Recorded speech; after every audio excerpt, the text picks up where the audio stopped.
Tell us why you were interested in joining the military.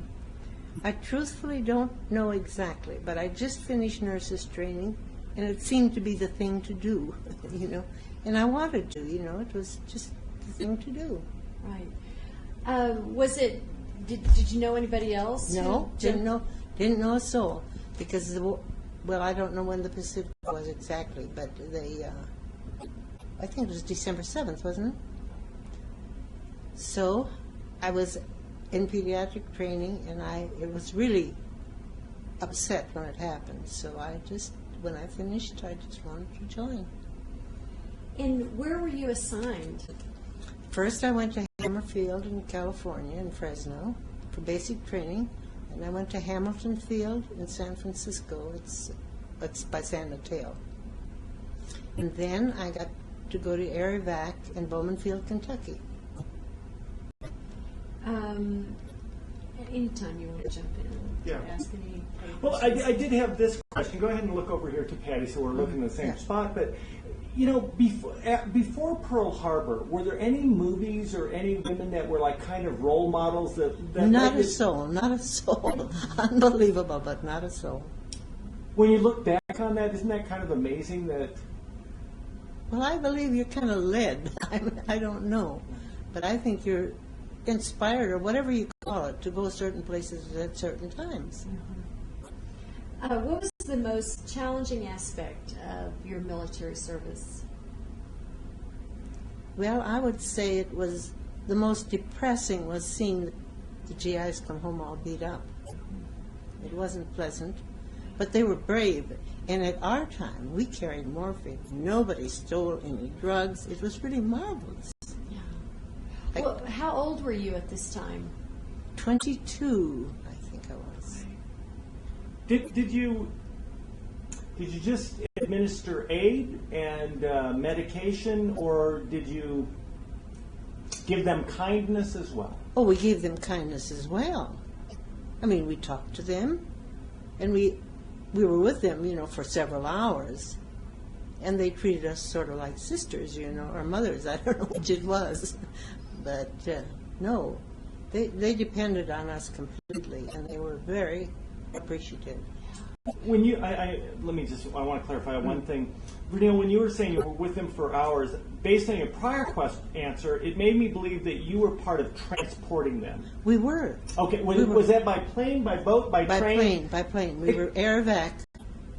We pioneered Air Evac. Kind of walk us through what a typical mission would be like.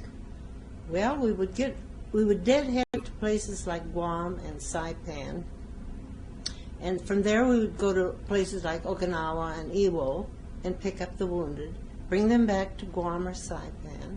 When we got there, we were relieved. The next crew took over and took them as far as either Okinawa or Honolulu, and from there they were taken to the States. But not by the same crew. I mean, we were relieved each place. You know, we'd stay 24 hours till the next flight came through, and pick them up, and their crew would take rest. How does a 22-year-old know what to say to somebody who's had?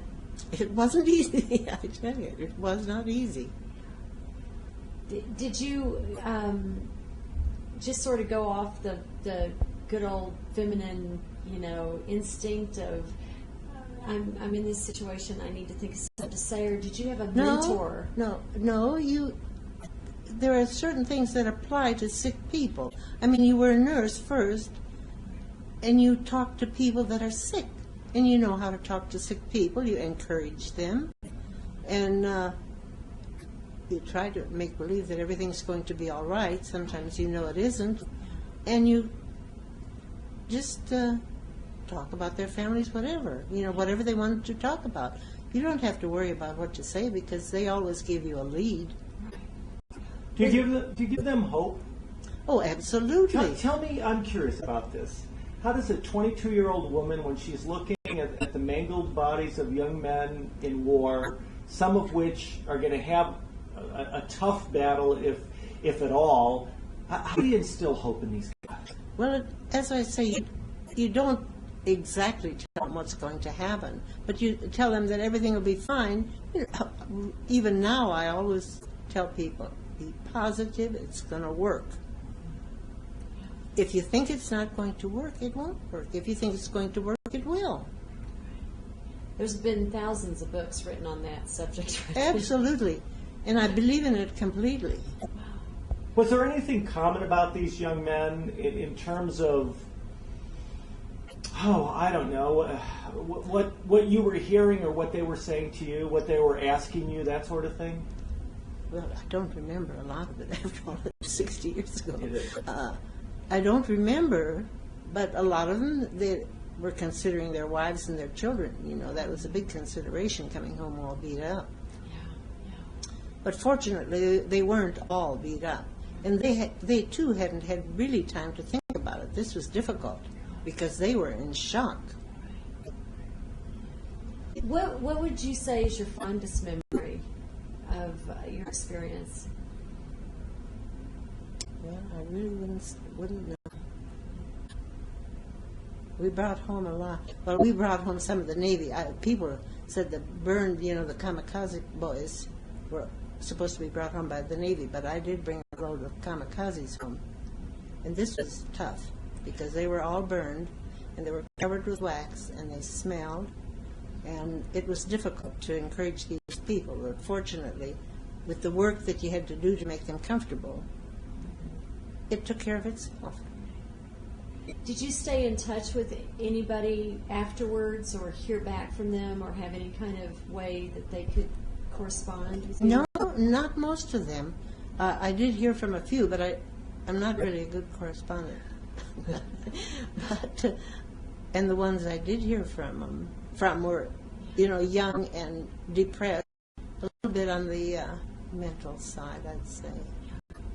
Did you, again, just keep up your encouragement through mail or? No, as I say, we really didn't have a lot of mail because we were pretty busy. And we didn't get a lot of addresses. They had a manifest, but we didn't have time. We were busy on flight. We really didn't have a lot of time. Is there one particular thought that comes to mind in regards to your entire experience? Not really, but now I don't even listen to the news because I hate to hear about the boys coming home. I say it's terrible. Well, it's too close. It is. Yeah.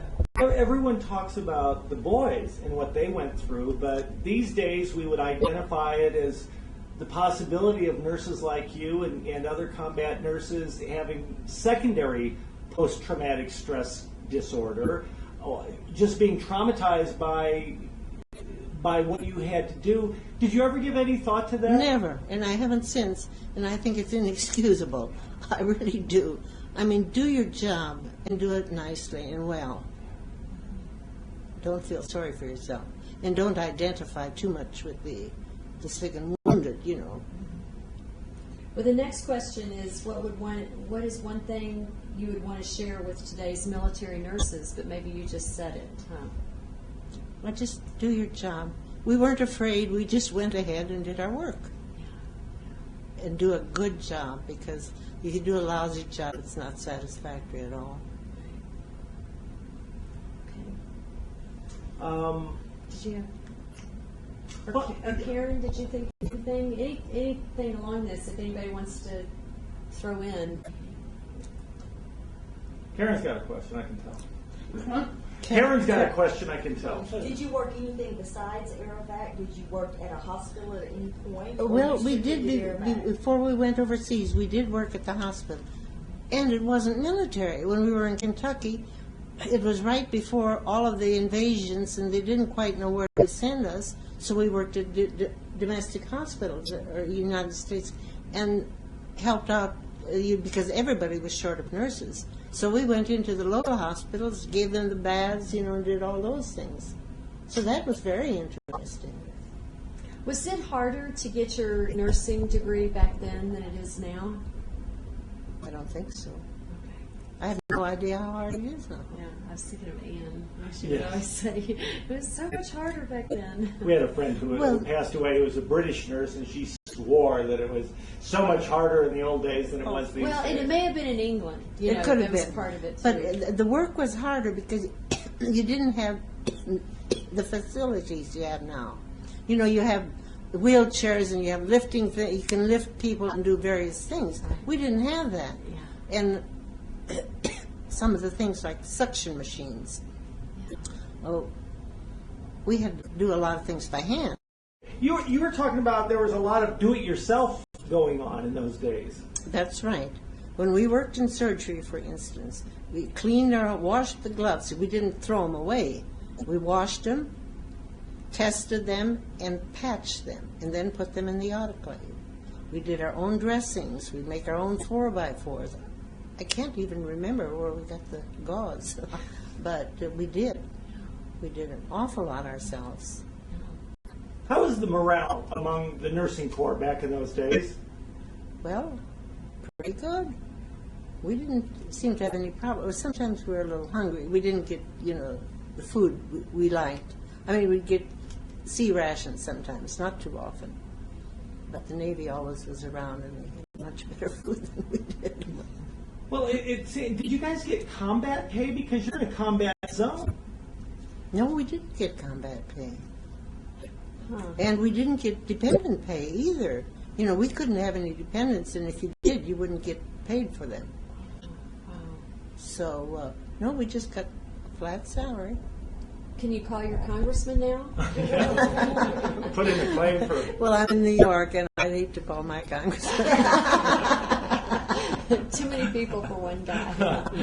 Well, there's Hillary Clinton. I don't like either one. You can cut that out. Do you remember the first time you put your nurse's uniform on, your Army nurse's uniform on? Oh, no, I don't. I don't remember at all. But I do know that I had to have it altered because I can't remember that the fit was, they were made for men, I think. I don't remember. They're terrible. I don't remember. Was there specific training? Now, you'd gone through your nurse's training, but when you go into the military, was there specific training for the military that would be kind of the equivalent of basic training for... Basic training. It was absolutely basic training. We did marching and everything else. But we worked at the field hospitals as well. Well, now you got me curious because we have this vision of basic training with a staff sergeant yelling at That's right. Walk us through a typical day of basic training. Oh, God. I don't remember. We would get up in the morning, but we'd work on the wards as well, and we'd have to do our marching, especially at Bowman Field in Kentucky. We did an awful lot of marching. We went to bivouac. We did the obstacle course, and we jumped into the, they had mining or caves there in Kentucky, deep, and we'd have to jump from the tower into the water, 50 feet. I was scared to death. The fact is, I didn't dare jump, so the man took me down piggyback. There was lots of poison ivy. Oh, yes, and after I went through bivouac, I got poison ivy all over. Jeez. What did they do about poison ivy back then? Oh, they didn't know what to do. But the basic thing was to soak in a tub of salt water or, Epsom salts that helped draw the poison out and stop the itching. Oh, it was awful. Yeah. Did they give you any firearms training? We did. We had carbines and we had bows and arrows, believe it or not. We did that at target practice. And we learned how to drive the Jeep. Did you know how to drive before that? Yes, I did. Okay. What were you going to do with bows and arrows? I don't know. I have no idea. But it was fun. Yeah. How long were you in the service? I was in 3 years. And when I got out, I did go back to nursing. I also went to school. I went to the university. We had the GI Bill. And from there, I went into with the airlines, and I became a flight attendant. And I did that for a long time, for 42 years. Wow. But I also worked at the hospital part-time because we'd have days off between. flights. And I flew all over Europe and Egypt and all of those places.